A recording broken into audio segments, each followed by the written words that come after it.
नमस्कार दोस्तों, plus point के यूट्यूब के वीडियो साथ है। दोस्तों मेरा नाम है निकेत शाह। दोस्तों आज के वीडियो का हमारा टॉपिक है, क्या करंट न्यूट्रल वायर से भी आता है या नहीं आता है। पहले तो समझ लेते हैं क्या रहता है। अभी मान लो कि आपके सामने यहाँ पे एक डायग्राम बताया गया है, ठीक है। इस डायग्राम में आप देखेंगे तो यहाँ पे एक ट्रांसफार्मर है। ये ट्रांसफार्मर से 3 फेज लाइन निकली हुई है, रेड आर वाई बी करके, बराबर है। रेड, ब्लू और येलो, इसमें से करंट समझो हम लोग कंज्यूम कर रहे हैं। तो क्या न्यूट्रल वायर में से करंट हमें मिलता है कि नहीं मिलता है, ये आज के इस वीडियो में एकदम डिटेल में बताने वाला हूं। तो याद रखिएगा, टेक्निकल तौर पे विद कैलकुलेशंस में बताने वाला हूं। तो वीडियो को अंत तक जरूर देखिएगा। पसंद आएगा ना तो लाइक और शेयर करना ना भूलिए अपने दोस्तों के साथ में। तो चलिए वीडियो की शुरुआत कर लेते हैं। सबसे पहले तो आपके दिमाग में सवाल यह आएगा कि सर ये करंट चेक कैसे करते हैं, बराबर है। तो बहुत ही सिंपल है। मान लो कि जो मैंने आपको ट्रांसफार्मर बताया जिसमें 3 फेज लाइन है और एक न्यूट्रल लाइन है, करेक्ट। इन तीनों फेज लाइन में आप अलग अलग करके अगर आप क्लैम मीटर लगाओगे, करंट चेक करने के लिए क्लैम मीटर आता है, ठीक है। क्लैम मीटर को लगाओगे तो क्लैम मीटर के डिस्प्ले में आपको उसका एम्पियर्स नजर आएगा। इसी तरीके से जैसे आप न्यूट्रल लाइन पे लगाओगे तो भी आपको एम्पियर नजर आएगा। लेकिन सवाल यह है, क्या न्यूट्रल लाइन में एम्पियर यानी कि करंट मौजूद रहता है या नहीं रहता है। इसका जवाब यह है कि कभी कभी करंट रहता भी है और नहीं भी रहता है। आप बोलेंगे सर कंफ्यूज कर दिया, आप पक्का बताइए कि रहता है कि नहीं रहता है। चलो दोनों चीज़ों को हम लोग डिटेल में समझते हैं। मैं आपको जैसे बता रहा हूं कि रहता भी है और नहीं भी रहता है, तो क्यों ऐसा मैंने बताया उसको डिटेल में पहले समझ लेते हैं। मान लो कि सबसे पहले ये आपका ट्रांसफार्मर है, बराबर है। ट्रांसफार्मर से मैंने क्या बताया कि 3 लाइन बाहर यानी 3 फेज लाइन रहता है, न्यूट्रल लाइन रहती है। लेकिन यहाँ पे एग्जाम्पल मैं ना आपका घर का ले रहा हूँ, ठीक है। मान लो आपका घर का ये आपका मेन बोर्ड है, ठीक है। ये तीनों जो फेज लाइन रहती है आर वाई और बी आपके घर के मेन बोर्ड में आया हुआ है, ठीक है। आपके घर के या बिल्डिंग के मेन बोर्ड में आया हुआ है। इसी प्रकार से न्यूट्रल लाइन भी ले लिया, यानी कि टोटल 4 वायर आपके मेन ट्रांसफॉर्मर से आई हुई है, ठीक है। इतना क्लियर है। चलिए अभी मैं क्या करता हूं ना, यहां पे जो न्यूट्रल लाइन है वो बस बार में लगा देता हूं। बस बार यानी कि जहां से बहुत सारे न्यूट्रल आगे बढ़ते हैं उसको बोलते हैं बस बार, ठीक है। इतना क्लियर है, ओके। अभी मैं क्या करता हूं, 3 बल्ब लेता हूं और तीनों बल्ब को मैंने अलग अलग जो लाइन है हमारी फेज लाइन उसके साथ में मैंने जोड़ दिया। अभी न्यूट्रल भी तो जोड़ना पड़ेगा, तो उसी तरीके से तीनों बल्ब का जो न्यूट्रल है वो इस बस बार के साथ में जोड़ दिया। इतना क्लियर है, चलो ठीक है। अभी मैं क्या कहता हूं, ये तीनों जो बल्ब है अगर मैं उसके लोड की बात करूं तो तीनों बल्ब का जो लोड है वो 2-2 एम्पियर का है। मान लो कि वो 2-2 एम्पियर का करंट ले रहा है, ये एग्जांपल है, ठीक है। तो इस केस में क्या आपके न्यूट्रल वायर में से करंट पसार होगा या नहीं होगा। होगा तो क्यों होगा, नहीं होगा तो क्यों नहीं हो रहा है, ये पहले हम लोग डिटेल में समझ लेते हैं, ठीक है। तो सबसे पहले अगर मैं बात करूं, यहां पे आप देख सकते हैं जो हमने ग्रीन कलर का वायर आपको दिखाया गया, ये देखो करंट यहां से आएगा, इधर जाएगा, इधर जाके 2 एम्पियर जो है वो सप्लाई यहां से जाएगा, यहां से आने के बाद ये ब्लैक वायर में से इधर आ जाएगा। इसी तरह से दूसरे फेज में से भी आएगा और ब्लैक वायर में इधर आएगा, तीसरे फेज में से भी आएगा, इधर से आते हुए इधर आएगा, ठीक है। तो ये तीनों सप्लाई कहां पे आ रहा है, अल्टीमेटली इधर आ रहा है। मतलब ये एक सर्कल बन गया ऑलरेडी। और ये तीनों फेज का न्यूट्रल इधर पे टच होने पर यहां पे क्या हो जाएगा, एक इलेक्ट्रोमैग्नेटिक फील्ड जीरो हो जाएगा यहां पे। और जीरो होने के कारण आपका जो न्यूट्रल वायर है वहां पे करंट हो जाएगा जीरो, यानी कि आपको कोई भी करंट नहीं मिलेगा। क्यों नहीं मिलेगा, इसके पीछे भी एक लॉजिक है। यहां पे आप देख सकते हैं 2 एम्पियर का करंट है, यहां की 2 एम्पियर का एक राउंड बन रहा है, यहां पे भी 2 एम्पियर है, यहां पे भी, यानी कि जब भी लोड बैलेंस रहता है तो आपका न्यूट्रल वायर में जीरो मिलेगा। लोड बैलेंस अगर नहीं रहेगा तो फिर यहां पे कुछ ना कुछ मिलेगा। चलो वो भी देख लेते हैं। अगर मान लो कि मैंने जैसे बताया कि लोड बैलेंस नहीं है तो क्या, यानी कि करंट जब भी आ रहा है न्यूट्रल वायर में तो एग्जैक्टली क्या होता है उसका कैलकुलेशन कैसे करते हैं वो भी देख लेते हैं।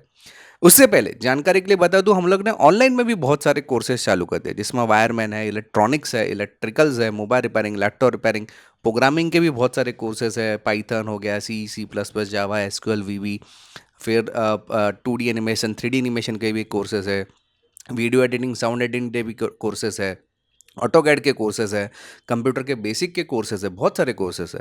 ये सब कोर्सेज अगर आपको करना है ना तो हमारा एक एप्लीकेशन है, एप्लीकेशन का नाम है प्लस पॉइंट ट्रेनिंग। ये आपको गूगल प्ले स्टोर पर मिल जाएगा। अधिक जानकारी के लिए मेरा व्हाट्सअप नंबर है, इस पर मुझे केवल हाई का मैसेज डाल दीजिए तो मैं पूरी जानकारी आपको व्हाट्सअप के माध्यम से भिजवा दूंगा। चलिए अभी हम लोग जो हमारा सवाल था कि अगर मान लो कि न्यूट्रल में से करंट आ रहा है तो उसका मतलब क्या है उसको समझ लेते हैं। तो डायग्राम मैं वही रखता हूँ, सिंपल आर वाई बी वाला, और यहाँ पे उनका बस बार पे आ गया है। लेकिन यहाँ पे मैं क्या करता हूँ, बल्ब का अलग अलग वैटेज लेता हूँ। मान लो कि अलग अलग एम्पियर का लोड है, यहाँ पे 10 एम्पियर का लोड है, यहाँ पे 2 एम्पियर का लोड है, यहाँ पे 5 एम्पियर का लोड है, और जब भी इसमें से सप्लाई में भेजता हूं तभी आपको न्यूट्रल में सप्लाई मिलेगा। अभी यहां पे क्यों मिलेगा, इसका पीछे ऐसा रीजन है कि अगर आपने पिछला एग्जांपल देखा तो लोड तीनों फेज में इक्वल था, 2-2 एम्पियर था। यहां पे इक्वल लोड नहीं है, तो यहां पे जो मैग्नेटिक फील्ड पैदा होगा उसके कंपैरिजन में यहां पे कम होगा और कम यहां पे होगा, तो मैग्नेटिक फील्ड कांस्टेंट नहीं है। तो जो एक्स्ट्रा मैग्नेटिक फील्ड बन गया वो आपको इलेक्ट्रॉन्स यहां से फ्लो होगा। समझ में आ रही है बात? ये थोड़ा टेक्निकल है, जिनको समझ में आता है अच्छी बात है, नहीं आता है तो आगे मैं आपको बताऊंगा टेक्निकल तौर पे, यानी कि कैलकुलेशन करके। चले कैलकुलेशन देख लेते कि किस प्रकार से, यानी कि यहाँ पे एग्जैक्ट कितना करंट मिलेगा वो कैलकुलेशन के जरिए भी समझते हैं, ठीक है। तो यहाँ पे आपको फॉर्मूला याद रखना है। न्यूट्रल करंट को चेक करने का जो फॉर्मूला वो ये है, यहाँ पे A square plus B square plus C square bracket में minus A into B into C plus C into A, ये उसका फॉर्मूला है। ओके, तो यहां पे ए का मतलब होता है आर, यानी कि हमारा जो एक फेज लाइन है आर वाला, वाई वाला जो फेज लाइन वो है बी, और ब्लू वाला फेज लाइन है वो है सी। क्लियर? तो अभी यहां पे आपको जो डायग्राम नजर आ रहा है जिसमें इक्वल लोड डिस्ट्रीब्यूटेड था, ठीक है। यहां पे हम लोग 0 एम्पियर का करंट है, पहले उसको समझते हैं, 0 क्यों आए कैलकुलेशन के जरिए 0 एम्पियर। तो अगर मैं वही फॉर्मूला यहां पे लगा देता हूं तो फॉर्मूला के आधार पे अगर आप चेक करोगे ना, ये कैलकुलेशन करो, यहां पे 2:2 इज इक्वल टू 4, यहाँ पे 2:2 is equal to 4, 2:4 is equal to 4। वैसे आर वाई का मतलब है 2 इंटू 2, वाई बी का मतलब है 2 इंटू 2, बी आर का मतलब है 2 इंटू 2। अगर ये सब का कैलकुलेशन करोगे ना आखिरी में मिल जाएगा 0, इसलिए आपको न्यूट्रल में जो है 0 सप्लाई आ रहा है। समझ में आ रही बात? ओके, अभी जैसे कि यहाँ पे अनइवन लोड है, यानी कि अनडिस्ट्रीब्यूटेड लोड है या इक्वल लोड नहीं है, उस केस में अगर मैं इस फॉर्मूला में डालूं तो क्या आएगा। सबसे पहले आपको आर का मतलब होता है, आर समझो 5 एम्पियर है, एग्जाम्पल में बता रहा हूं, वाई 2 एम्पियर है और बी जो है वो 10 एम्पियर है, मान लो कि मैंने इस तरीके से लिया। तो आर का मतलब है 5:2 इज इक्वल टू 25, वाई का 2 है 2:2 इज इक्वल टू 4, बी का 10 है तो 10:2 इज इक्वल टू 100। इससे से आर वाई यानी 5 × 2, ये सब का कैलकुलेशन अगर आप करोगे तो यहाँ पे 129 माइनस 80 आएगा, इज इक्वल टू हो जाएगा 49। 49 का अगर आप रूट करोगे तो यहाँ पे मिलेगा 7। इसका मतलब क्या हुआ, आपके न्यूट्रल वायर में से यहां से जो आपको सप्लाई मिल रहा है ना वो मिलेगा 7 एम्पियर का। समझ में आ रही बात? तो अगर अनइवन लोड डिस्ट्रीब्यूटेड है तो आपको न्यूट्रल वायर में सप्लाई मिलेगा। अगर आपका लोड सेम है तीनों फेज में तो न्यूट्रल वायर में सप्लाई नहीं मिलेगा। और कितना मिलेगा वो कैलकुलेशन के आधार पर चेक कर सकते हो। आप यहां पे क्लैम्प मीटर लगा के भी चेक कर सकते हो अगर आसानी से चेक करना है। लेकिन अगर समझो आपने ये तीनों फेज का चेक किया, अगर नहीं समझ में आ रहा तो यहां पे इसके जरिए आप चेक कर सकते हो।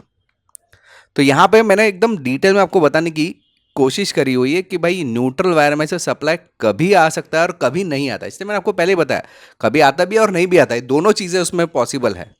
समझ में आ रही बात? तो ये इसी के कारण मैंने आपको बताया, इक्वल लोड होगा तो नहीं आएगा, अगर लोड अनइवन है, इक्वली नहीं है डिस्ट्रीब्यूट किया हुआ है, तभी जाके आपको न्यूट्रल वायर में आपको कोई ना कोई सप्लाई यानी कि करंट नजर आएगा। आई होप कि दोस्तों ये वीडियो आपको पसंद आया रहेगा। याद रखिएगा पसंद आना तो अपने दोस्तों के साथ में शेयर करना बिल्कुल मत भूलिए। अगर आपको ऑनलाइन कोर्सेज करना है तो ये हमारा एप्लीकेशन है प्लस पॉइंट ट्रेनिंग नाम का, गूगल प्ले स्टोर पर मिल जाएगा। अधिक जानकारी के लिए मेरा व्हाट्सअप नंबर है, इसमें मुझे केवल हाई का मैसेज डाल दीजिए तो मैं पूरी जानकारी आपको व्हाट्सएप के माध्यम से भिजवा दूंगा। दोस्तों अगर आप नए हैं चैनल के ऊपर तो सब्सक्राइब का बटन दबा के बेल का आइकन दबा दीजिए ताकि हमारे जो भी नए वीडियोस आएगा उसको नोटिफिकेशन आपको जल्द से जल्द मिल जाए।